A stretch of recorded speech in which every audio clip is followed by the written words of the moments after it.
Guys, it's Sunday, it's Jack, parkour training with the community. We're gonna test out this lens, which is a Viltrox F1.8 24mm prime lens. We're gonna test it with photography, some B-roll, jumping around. We're gonna give you our opinion at the end of the video. Let's see what happens. Bada bing.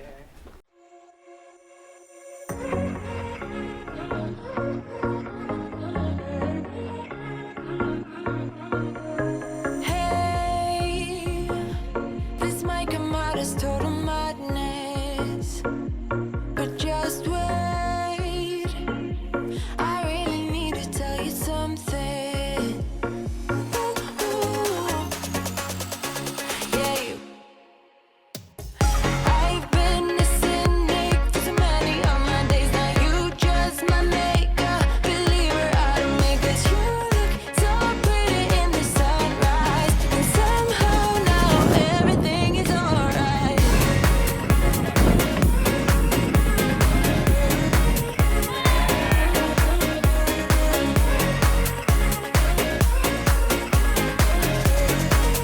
Thing is alright.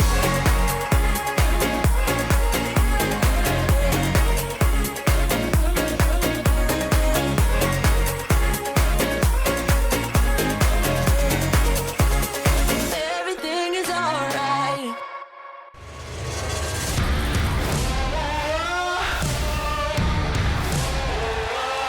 Let's go!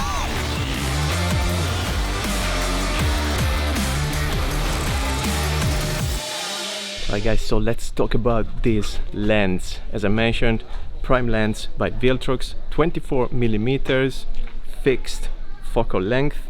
It's at f1.8 in terms of aperture. It should be very bright. Now this is for the Sony cameras. It's the version for Sony cameras, Sony E-Mount, and it's a full frame, so you can use it on full frame cameras, but of course you can use it on crop sensor cameras, APS-C cameras, but the crop factor will turn your lens into a 36mm more or less of focal length. And I'm using the lens right now on my Sony A7R III, so have a look at the autofocus as well, the eye focus, and I'm shooting at f1.8, so the iris fully open. We get as much light as we can through the sensor. Okay, so that's the depth of field you get here. We talk about the price straight away, 375 British pound on Amazon, link down here once again. Shall we talk about the build of the lens? All made of metal, aluminum, and we have the lid and the hood made of plastic. There's a couple of things I want to mention, which are the rings, the focus ring and the iris. So the focus is fine, it works really nicely and smooth.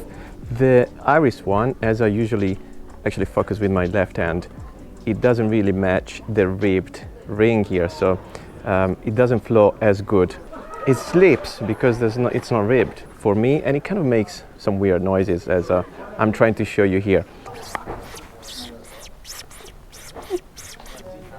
Or maybe it's just a new lens and I have to use it, but yeah, that's the noise it makes. So I hope that doesn't get picked up through the audio of the mic. The front of the lens feature a 55mm diameter, and you can step it up, of course, with a step-up ring if you want to, for example, adopt a bigger filter like I'm doing right now. I have a 55 to 82mm step-up ring for my ND variable ND filter.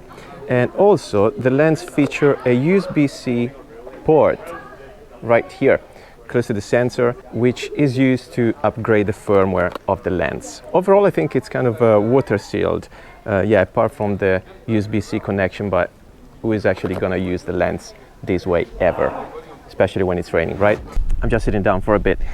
Dimensions and weight of the lens. It measures 70mm in terms of the whole diameter of the lens by 80 the length of it, so it's quite nice and small and portable. The size is very useful when you're using smaller gimbal, for example the Dewin Crane M3 or Crane M2S, for example, those sort of gimbal for smaller cameras, because it's quite light as well. The weight is actually 340 grams. Talking about the focus, for example, you can go manual and auto. On supported camera you go to eye autofocus as well, and that's what we tried before with a couple of photos. All right, shall we talk aperture, guys? This lens you can go as open as at f1.8. Very bright lens. You can close it to f16. There's also an option on the ring, on the iris ring, that says A. It's literally a letter A, which is for Aperture Priority if your camera supports that mode. Being at f1.8 gives you a nice bokeh. Hope you can see it in this video right here. And inside the lens we actually have 9 blades iris. What are the pros to have a bright lens like f1.8, for example? First of all, we can shoot with low light conditions. It really helps out to have those extra f-stops. But also being at f1.8 gives you a really nice depth of field, a really shallow depth of field, even though this is a 24mm lens, which is quite a wide lens, all right? So it really helps you in that sense. And you can see the depth of field right here, which is quite shallow at f1.8. Also, opening the iris a lot will help you to have a faster shutter speed. So if you want to take some photos of action, for example, you can do that because your iris is so open, there's so much light going through the sensor that you can actually have a faster shutter speed. Stabilization, there's no stabilization on the lens. Luckily I have some in camera, so it will help me out to have a smoother footage. But yeah, bear in mind for video guys out there, there's no stabilization, which I don't think is a big deal anyway, because you can use the camera and the lens on a gimbal and you can just solve that problem. Okay, we are back in studio, guys, because I wanted to check the footage and the photos I actually took with the lens.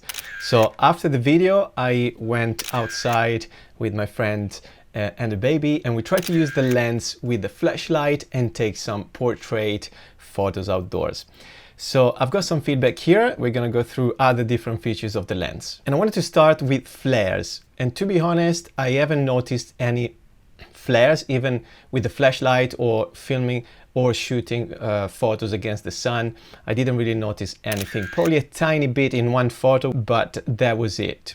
And bear in mind, I had the hood on the lens. Then I want to talk about vignetting, and I'm going to show you a couple of the photos we took.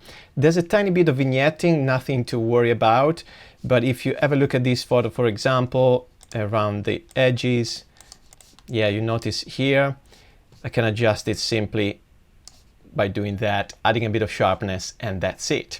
And we're going to talk about sharpness because, again, I think it's a pretty good lens, to be honest, for the money. There you go. I mean, this is as sharp as you can get. I think the subject was completely in focus. Look at this. I mean, also bear in mind I'm using a Sony A7R III, which has a 42 megapixels of resolution, so it's pretty high.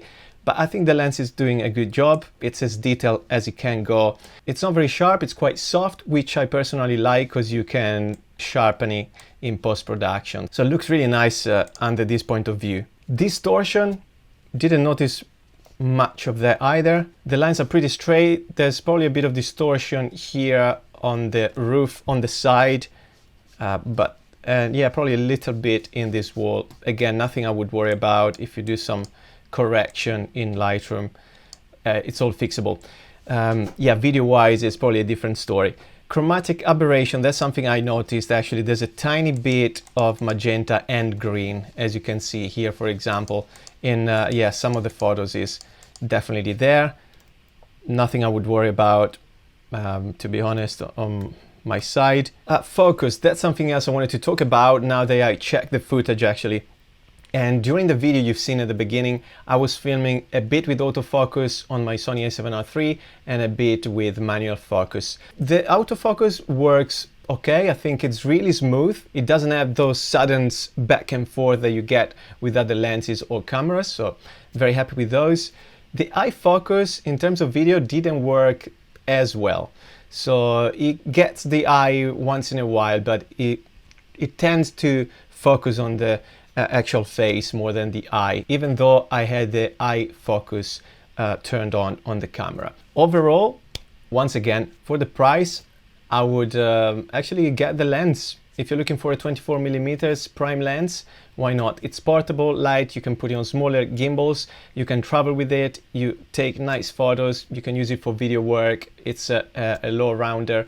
And again, you can put an ND filter with a step-up ring. If you don't mind the noise, the squeaky noise, if you're on a budget, definitely I would get the lens.